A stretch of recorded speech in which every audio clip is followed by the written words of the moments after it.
beyond the tragedy of mass gun violence, Friday's Rampage has listed the veil on a whole other set of questions, on the world of darkness that Elliot Rodger lived in as he planned a violent attack.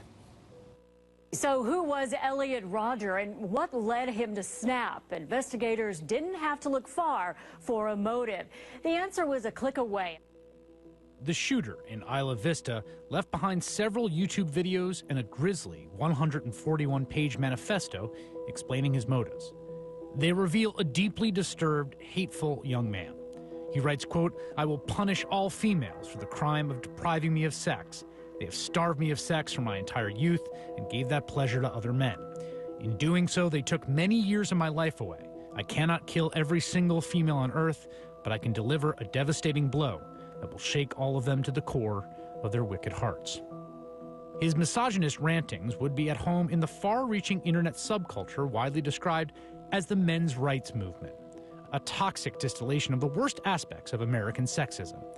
It's a universe of message boards like Reddit's The Red Pill and the website Return of Kings, where men get together to express their hatred towards women, where people argue that the elimination of traditional gender roles and the promotion of unlimited mating choice in women unleashes their promiscuity and other negative behaviors that block family formation, and that we have a problem with feminists hyper-inflating rape statistics.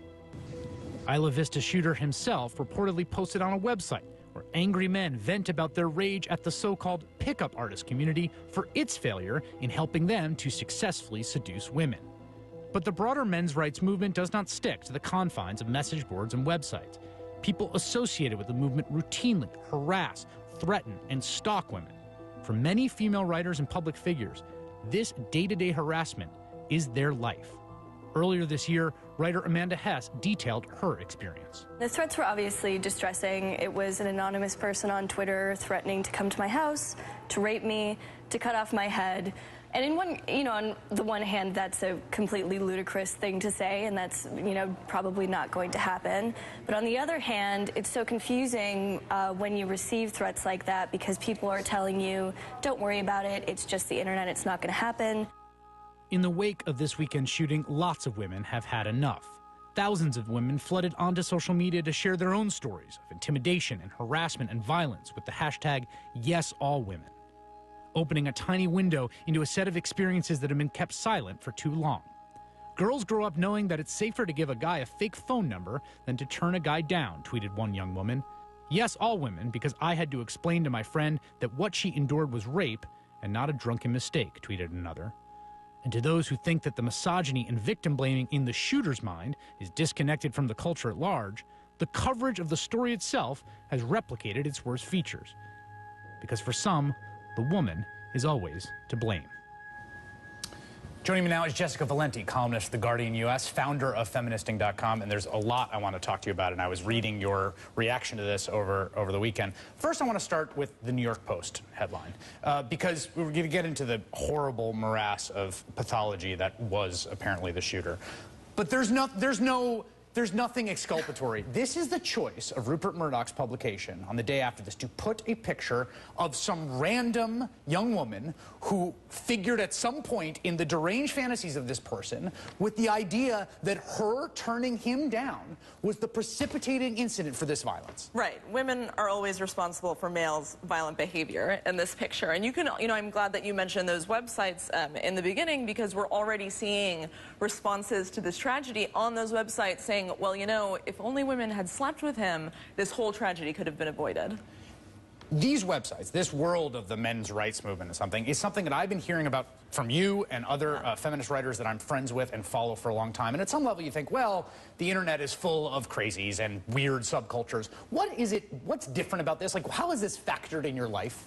It's factored in my life in more ways than I would care to say or even get into, because of the fear that's still there and the threats that I still get. But I can say that, when I read this intense 140-page manifesto and when I watched these videos from the shooter, The language felt very familiar to me. This is language that I've heard before, and I don't think I'm alone in that, and I don't think that public feminists and writers are alone in that. I think that this is language that women hear every day and that American women get almost every day, and that's why you've seen this sort of incredible response online to it.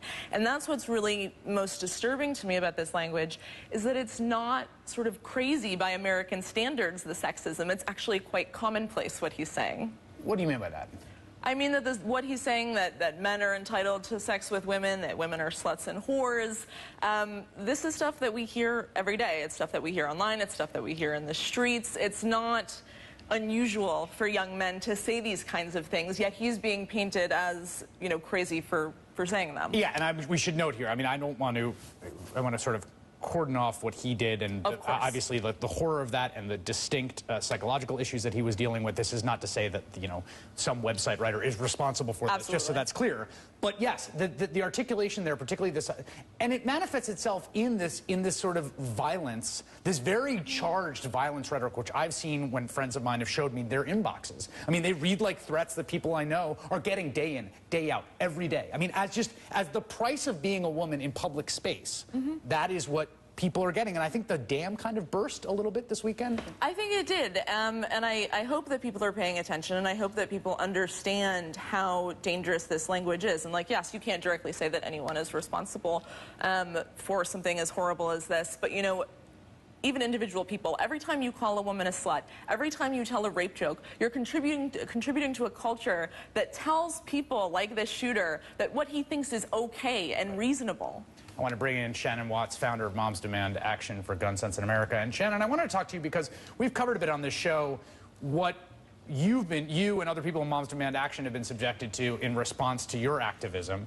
And it has seemed to me like there's this very ugly gendered component to the whole thing. There are a lot of self-described or self-imagined macho dudes in the open carry movement who've called you and the women that you were organizing with every kind of vile, aggressive name in the book. Yeah, that's absolutely true, whether it's online or offline. And there seems to be this idea that somehow women are going to take their guns away or take their rights away when all we're talking about is something as simple as background checks. So the kind of anger and hatred that has engendered has been bizarre. You know, whether it's emails or tweets or even showing up with armed carry in restaurants like Chili's and Chipotle's, you know, and Sonic around women and mothers. And so there seems to be no line or distinction between what is acceptable behavior and what's not. It seems to me also that when we're looking at this, the horrible thing that happened this weekend and the influences him, there is this kind of awful Venn diagram of two subcultures in American life that in their ugliest form can be very ugly indeed, and that is this kind of gun culture, the ugliest parts of gun culture, and I want to be specific here, the ugliest parts of gun culture, and the ugliest parts of this kind of online misogyny. There's this obsession. He says in one line in the video, "I will be the ultimate alpha male." Like, explain the currency of that term.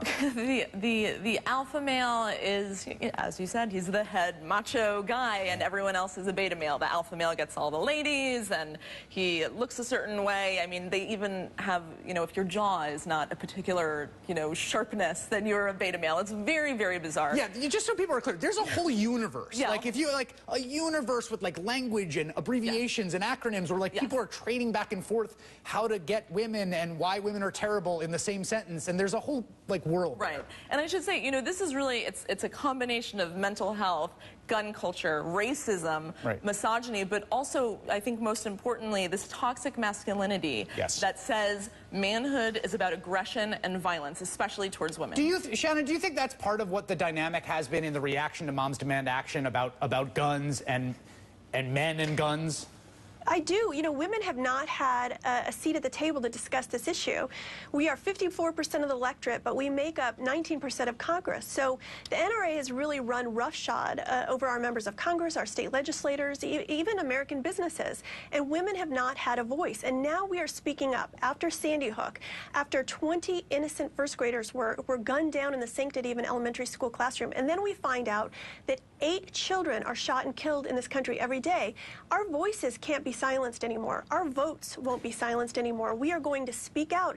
And I do think that intimidates certain members of the gun extremist culture, not to mention the leadership of the NRA. I gotta say, I'm amazed always at the kind of obsessions in the world of the kind of reactionary trolls and with this kind of gun stuff and alpha male stuff, that there's just constant pathological insecurity, fear, obsession with their status as men or in society, that it just seems like a prison, frankly. I mean, it seems like a horrible way to live, but is this kind of roiling anger at women, at society, at a place that they feel dislocated from? I used to find it really sad, you know, and I used to have empathy towards them, and I would say, God, what a miserable way to live. To go about life, to think this way about yourself and about women and gender relations. But now it is really scary, because they're providing this narrative to young people who are unwell, who want a place to put their resentment, and they're saying, put it on women. And they're actually doing real damage, and I think in the case of folks, women who are trying to live in public space, who are writing on the internet, Shannon, people who are being activists, who are trying to organize a Mom Demands Action meeting in a strip mall in Fort Worth. I mean, there's a real cost when you think, oh, you can come to our meeting, but there might be some dudes who show up with, you know, assault rifles to just stare you down. You know, I think that this has been seen in America over and over when there's an issue that hits close to a nerve, and we're seeing it now.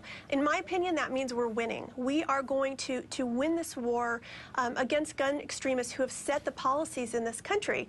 And if that's the price we pay, so be it. We are no longer going to be silenced. You know, as a mother, I have a right to use my voice and my vote to show what direction this country should go in, and I won't be silenced by gun bullies. Bullies, which is the key theme here. Are feminists winning? Is that part of what this world, this dark world that this shooter had some relation to and involvement with and was reading? Is that part of the I'm just looking for a silver lining in the wake of horrible, horrible news, but.